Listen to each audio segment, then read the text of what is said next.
Hello everyone. So today we will try and solve one assignment problem. We'll understand what an assignment problem is and we'll try and solve this problem using a method called the Hungarian method, which is very popular and it's a pretty old method. So the assignment problem is like this. You have individuals, let's say we have four individuals, P, Q, R, and S, and we have four jobs, 1, 2, 3, and 4.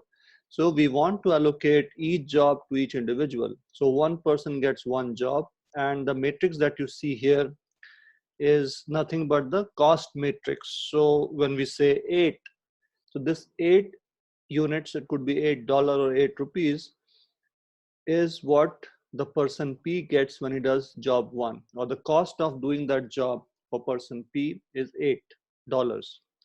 If person Q does job 1, then he gets 10 rupees. When person R does job 1, he gets 17 rupees, or whatever the unit of the currency is, whatever the currency is, units can change.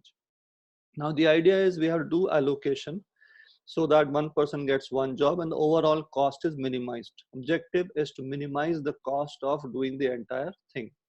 So what we do here is we do row reduction first and then we do column reduction. In a row reduction, what we do, we subtract the minimum number there in each row from each of the elements and create another matrix. Just to repeat, we subtract the minimum number in each row from all the elements and create a fresh row. Let's do that.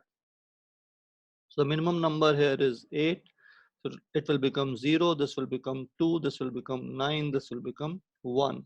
Here the minimum number is 3, so it will become 0, this will become 5, this will become 2, this will become 3. Here the minimum number is 9, so this will become 1, this will become 3, this will become 2, this will become 0. Here the minimum number is 6, so this will become 0, this will become 7, this will become 3, this will become 1. Now the same thing happens in the column reduction. Again, for each column, we'll look at the minimum number that is there and subtract that number from each element of that column. So in the first column, 0 is the minimum number, so there won't be any change. It will remain the same.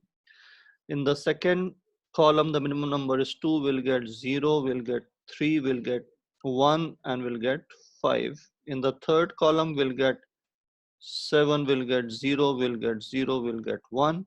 In this again, the last column, 0 is the minimum number, so we'll get the same matrix.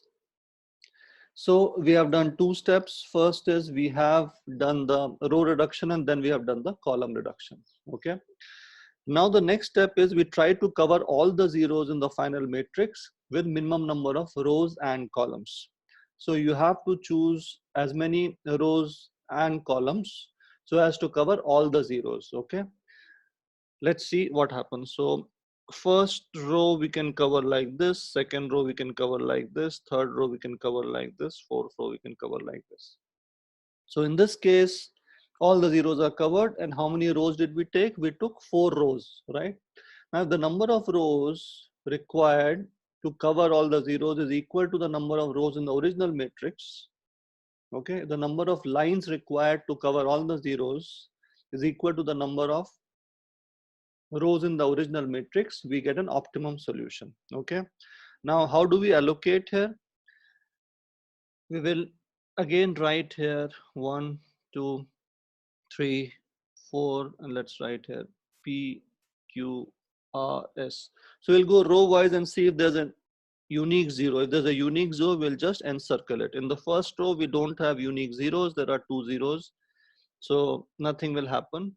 In the second row, again, you have 2 zeros, so nothing will happen. In the third row, again, you have 2 zeros, so we can't allocate. In the fourth row, we have a unique 0, so we'll cover that.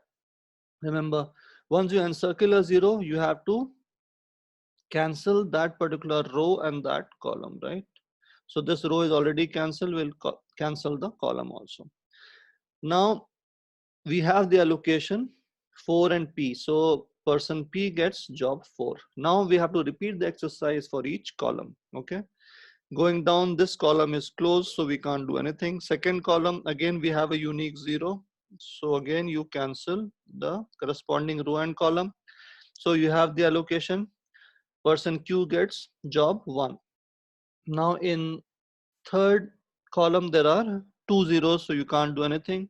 In the fourth column you have a unique 0, so you encircle it and cancel this column and row. Now you have to repeat the process.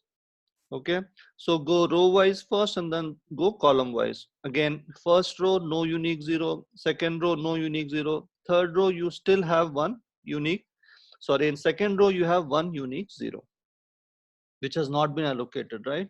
So this is also done. Okay, so what does this mean? This means that you have unique zeros in each row and column and you have made the assignment. So person P gets job 1, person P gets job 4, person Q gets job 1, person R gets job 2, person S gets job 3. Now let's calculate the cost. Okay, let's remove this.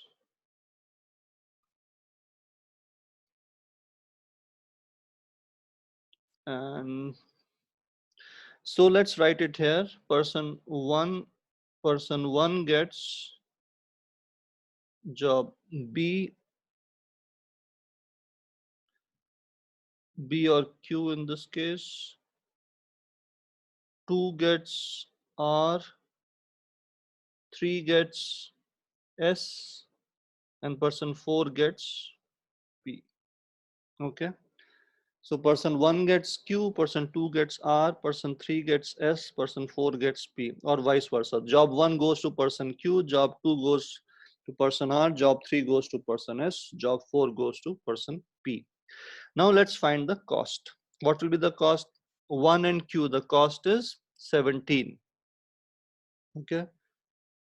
1 and Q, the cost is 10, sorry. So you will write